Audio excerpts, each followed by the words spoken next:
Form में जुड़ने बारे में डिटेल। गुड आफ्टरनून गाइस, एक बार फिर से आपका स्वागत है हमारे यूट्यूब चैनल पर।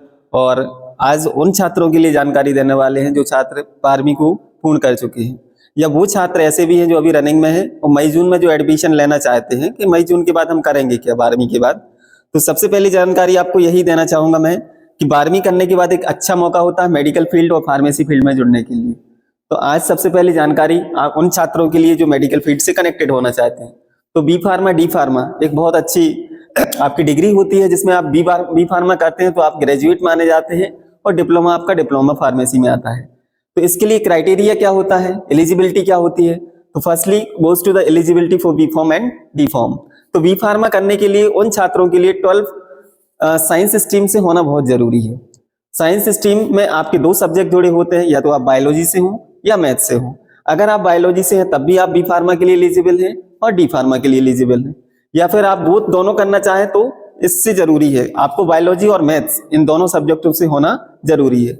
आज हम बात करने वाले हैं कि कोर्स ऑफ ड्यूरेशन क्या रहता है। सर अगर हम इसमें एडमिशन लेना चाहें तो इसका टोटल ड्यूरेशन कितना रहेगा। तो इसका जो ड्यूरेशन होता है वो 4 इयर्स का होता है टोटल। अगर इसमें सेमेस्टर की बात करें तो 8 सेमेस्टर आते हैं।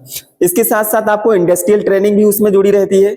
जो आप मैन्युफैक्चरिंग यूनिट में जाते हैं वहां पे आप दवाओं को बनाना कैसे होता है, किस तरीके से उसकी पैकेजिंग की जाती है, इस तरह की पूरी जानकारी हम इंडस्ट्रियल ट्रेनिंग के दौरान लेते हैं। दूसरा आता है आपका प्रोजेक्ट। एक माइनर प्रोजेक्ट रहता है कि आपने उस इंडस्ट्री के दौरान सीखा क्या है, तो उसका एक प्रोजेक्ट आपके कॉलेज लेवल पे वो जमा किया जाता है।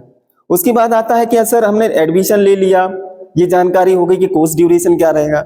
उसके बाद लास्ट ऑप्शन में आपको दिख रहा है कि एडमिशन कैसे होता है।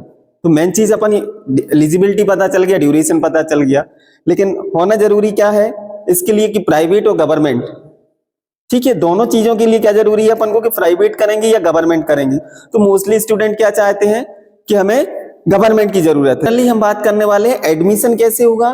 तो प्राइवेट और गवर्नमेंट दोनों तरीके के एडमिशन होते हैं कॉलेज में। जो भी फार्मेसी कराते हैं तो 2 टाइप के कॉलेज होते हैं, प्राइवेट कॉलेज होते हैं और आपके गवर्नमेंट कॉलेज होते हैं। अगर सबसे पहले बच्चे यही चाहते हैं कि मैं सर गवर्नमेंट ही कॉलेज चाहिए, क्यों चाहिए, क्योंकि गवर्नमेंट में फीस स्ट्रक्चर जो होता है वो कम होता है।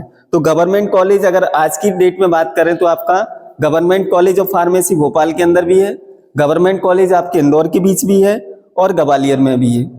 अगर सपोज दैट उसको गवर्नमेंट कॉलेज नहीं मिलता, गवर्नमेंट के लिए भी आपकी परसेंटेज हायर होना चाहिए। लगभग 90% के ऊपर ही बच्चों का यहाँ पर सिलेक्शन हो पाता है। बट अगर उनको लगता है कि हमारा वहां पे सिलेक्शन नहीं हुआ है, तब अपन लोग कहाँ जाते हैं, प्राइवेट कॉलेज में आप लोग डिजर्व कर सकते हैं इसके लिए। तो उसके लिए मिनिमम जो क्वालिफिकेशन होता है वो आपका साइंस स्ट्रीम से ही होना चाहिए। दूसरी चीज आपका परसेंटेज कितना होना चाहिए, तो 45 से लेके 55% होना चाहिए। अब ये तो हो गई डी फार्मा और बी फार्मा की बात। बट सर ऐसे कौन से सब्जेक्ट आते हैं जिनको हमें पढ़ने में कोई दिक्कत तो नहीं होगी। तो मेनली फार्मेसी के बारे में यही जानकारी देना चाहेंगे कि ये केवल मेडिसिन से रिलेटेड आपको जानकारी देता है। जो भी मेडिसिन बनती है, मार्केट में आती हैं, क्या उनके साइड इफेक्ट्स होते हैं, क्या उनके यूज हैं, क्या उनके कॉन्ट्राइंडिकेशन है, इन सभी की जानकारी अगर आपको चाहिए है, नॉलेज रखना चाहते हैं, तो इस तरीके के कोर्सेस में आप जुड़ेंगे तो आपको इसके बारे में डिटेल जानकारी आएगी।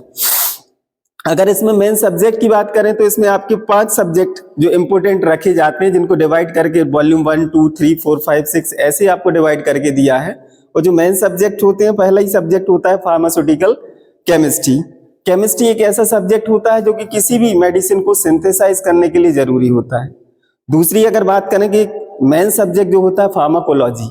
फार्माकोलॉजी एक ऐसा सब्जेक्ट होता है जो स्टडी ऑफ द ड्रग्स, जिसमें केवल ड्रग्स के बारे में बताया जाता है। That consisting of 2 classes, pharmacokinetic and dynamic.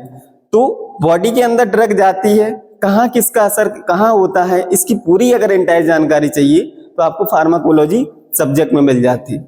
दूसरा एक इंपॉर्टेंट सब्जेक्ट होता है आपका फार्माकोग्नोसी, जिससे अपन क्रूड ड्रग्स डायरेक्ट प्लांट से लेते हैं, उनको सिंथेसाइज करते हैं। सपोज दैट आपने कोरिएंडर लिया, कोरिएंडर मीन्स होता है धनिया। आप तुलसी भी देखा हो घर में लगा रहता है, तो वो भी दवाइयों के लिए बहुत ही इंपॉर्टेंट प्लांट्स होते हैं जिनको जरूरत पड़ती है। एक और महत्वपूर्ण प्लांट होता है आपका विनका, विनक्रिस्टीन विनब्लास्टीन, जिससे हमें प्राप्त होता है, वो हमारी एंटी कैंसर ड्रग होती है। और नेक्स्ट अगर अपन सब्जेक्ट की बात करें तो फार्मास्यूटिकल एनालिसिस। अगर कोई ज्यादा उसका एनालाइज करना है तो एक बहुत ही इंपॉर्टेंट सब्जेक्ट फार्मेसी को उसमें जोड़ा होता है जिसको बोलते हैं फार्मास्यूटिकल एनालिसिस। नेक्स्ट आता है आपका हॉस्पिटल। हॉस्पिटल क्लिनिकल फार्मेसी में सपोज दैट आप किस पेशेंट को कैसे काउंसलिंग करना है, तो काउंसलिंग के लिए अपन को लिए एक सब्जेक्ट दिया होगा हॉस्पिटल फार्मेसी कि नंबर ऑफ बेड्स कितने होना चाहिए हॉस्पिटल के अंदर, बेड्स के साथ साथ उसमें कितने फार्मासिस्ट होना चाहिए और फार्मासिस्ट का प्ले इंपॉर्टेंट रोल क्या होता है। तो अगर किसी भी हॉस्पिटल में फार्मासिस्ट पहुंचता है तो उसका काम क्या क्या होता है, तो इसकी इंटायर अगर जानकारी चाहिए तो वो आपके हॉस्पिटल क्लिनिकल फार्मेसी में मिल जाती है। Thank you very much.